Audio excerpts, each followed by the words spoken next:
Hello, my sweet people, welcome back to my channel, as you can tell by the title of this video. Today we're gonna talk about Blackpink and their first ever full album. I can't believe this finally happened. As always, please keep in mind these are just my opinions and you don't have to agree with me at all. If you're respectful in the comments we can all discuss in peace. Also, I'll be talking shortly about each song, including How You Like That and Ice Cream because I never got to talk about those tracks. Now, let's begin.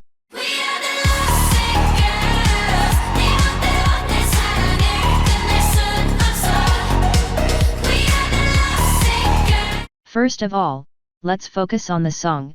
I love it. I legitimately think this is one of their best title track and song ever.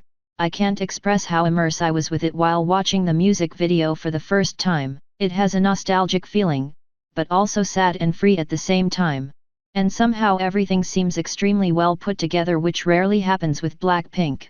Their songs are usually filled with spams of energy at the end and lack this at some other parts. With Lovesick Girls they didn't just reinvent themselves, they also found their secret potion for their sound. With a full album now is much easier for everyone to hear one of their tracks and think yes, this is definitely a Blackpink song even if they don't know that song. This probed a lot of people that they don't go around just saying du-du-du-du. This is one of their most relatable song ever and their most relatable title track. Everyone can see themselves in both the music video and song, and even though I love meaningless songs to have fun, we all need music to relate with at least once in a while, and Blackpink needed something like this. And I'm really happy they finally got to do it because we can tell they've been waiting for this. Before stepping to the music video and the rest of the album, I wanna mention Jennie's rap verse. She wrote that and I think it's so powerful from her to write "didn't wanna be a princess, I'm priceless." This obviously relates to everyone who calls her a princess and the favorite of the company. Jennie didn't just wrote lyrics about a toxic, sick love but also used her opportunity to tell y'all she worked her ass off, and I love her for that.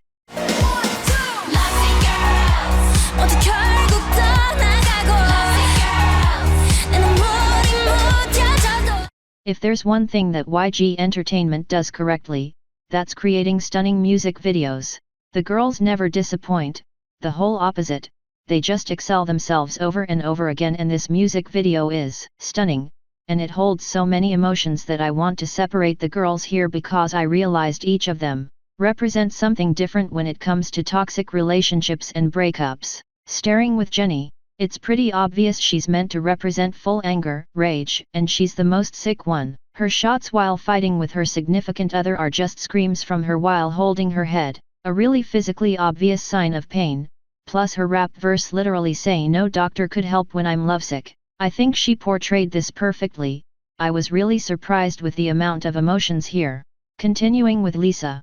She's the only one who didn't got into a fight with the male protagonist. She was really calm but never happy while being with him. She was hurting but in silence. And what happens when you do that? You explode at some point, and after these shots, we can see her breaking what we can assume is his car.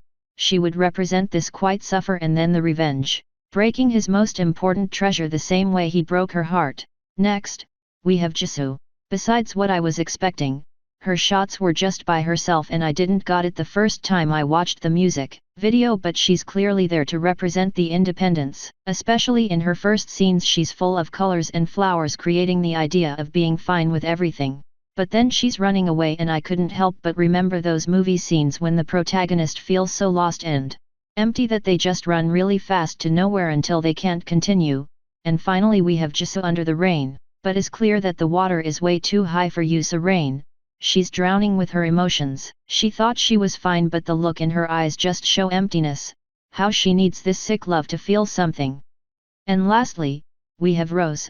Personally, I think she excelled herself here. The amount of emotions in her shots were spectacular. Here she represents the passion of loving with your heart, your body, and your whole self. She loves truly and unconditionally, but when this doesn't work out or when she's betrayed she gets stuck in the deepest hole with no way out.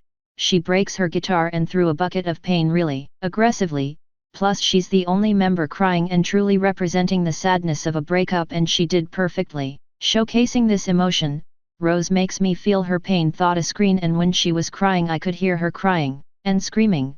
Her tears seemed real honest, and probably that's why it feels so powerful and personal. If I had to choose who owns this era, I would give this to Rose. Her acting skills in this music video plus her beautiful vocals really stole the show for me. How you like that? You gon' like that? How you like that? From now on, I'll get in pretty short opinions since I've just listened to the album twice and I don't have much to analyze compared with the title track and the music video. About this song, I never got to mention this, but besides everyone's disappointment, I really enjoyed and keep enjoying it. The chorus is super catchy and the whole vibe of the song is mature and badass like any other Blackpink song. I think that if you get into the girls, you know what to expect, yet people keep complaining about their music for some reason. How You Like That has a fantastic music video and more than a song with little spams of energy. The whole track is a huge whirlwind of energy and sassiness. I absolutely adore the song, and Lisa's rap verse is extraordinary. Baby, you deserve a treat. Diamonds on my wrist, so we call me ice cream. You could double dip, cause I know you like me.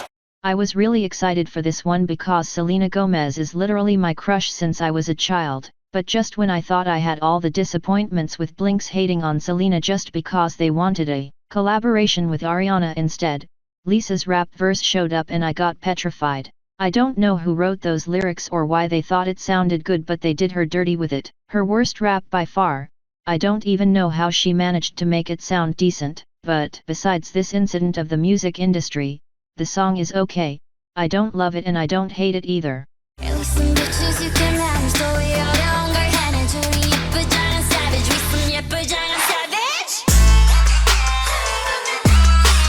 This track has all the elements to be a title track.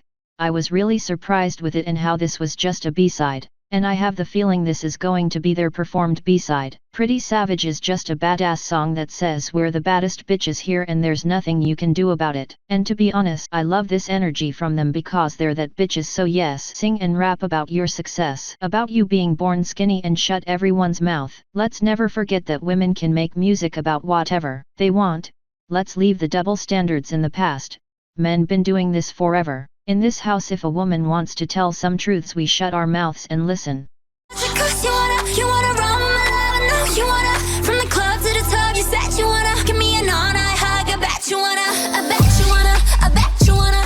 A lot of people seems to be in love with this song. I wish I was one of those people because this was a great song until Cardi B showed up. And don't get me wrong here because I don't hate her at all. It just seemed like her rap verse was forced. Like, I've seen edits of collaborations being more realistic than this. I had the feeling she wasn't feeling it too much, or maybe Cardi's voice just doesn't match with the girls. In brief, this song is really good, but I just need to get used to Cardi's verse. I adore the super bright, happy vibe, and this track is just great for their pink side. Crazy over you, only you.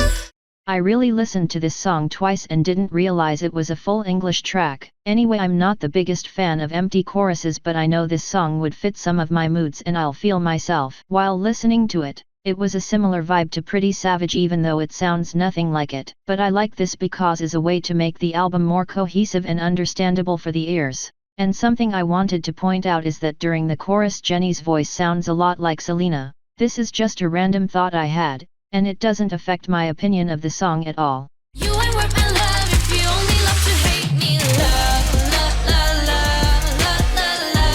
how you love to hate me, love.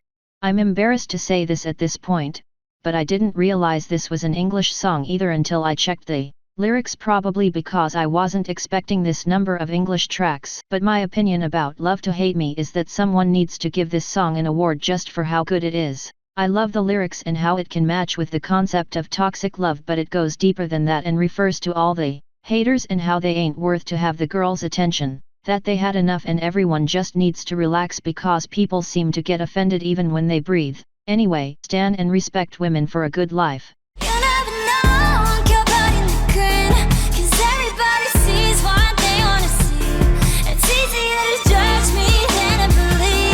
What is a full album without the ballad or sad kind of song? Nothing. What am I without a sad song? Exactly.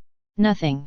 This became immediately one of my favorite B-sides from them. And damn, I really felt the lyrics of this song and I felt so bad for them while listening to it because they became the pushing bag and I don't think anyone deserves that. They're just living their dream. Let's just be more empathic not only with our friends but also with idols. They're humans and it seems like a lot of people stop caring about mental health when it comes to Blackpink or really popular groups and idols. Anyway, I really love Jisoo's vocals here. She sounds extremely angelic and I felt her emotions the most together with Lisa. Stream You Never Know. Wanna be a princess, I'm priceless. A prince not even on my list. Love is a drug that I quit, no doctor could help with. To sum up, I really liked this album. I feel this reached our expectations or at least mine's. It's a great album to set Blackpink's career, give a characteristic sound to their music finally and stuck with their audience. Also, it's pretty obvious this is a really international album. It has a lot of English songs, way more than what I was expecting, but the girls are known for being that international group, so it makes a lot of sense to me. I still wish this album had more songs, probably 10 could have been a great number, but I'm satisfied. Now, was it worth the wait? This album should have happened years ago and the girls would have, today, a much established career, but on the other hand, I think this album was well thought. The songs match together and nothing feels out of place. It showcases perfectly both their black and pink side and I'm really happy they got the chance to participate in the writing and produce process. Therefore I think it was worth the wait and I hope we can get way more albums in the future and be able to see the girls grow up musically wise. Anyway, this is everything I have for today's video. This opinion video was made really fast because I have no time, but I wanted to make this even if it was in a rush. I hope you enjoyed the video and don't forget you can comment down below your own opinions because it's free, at least for now. We'll meet in the next video. Bye. 네 안으로 need you closer, 빠져들면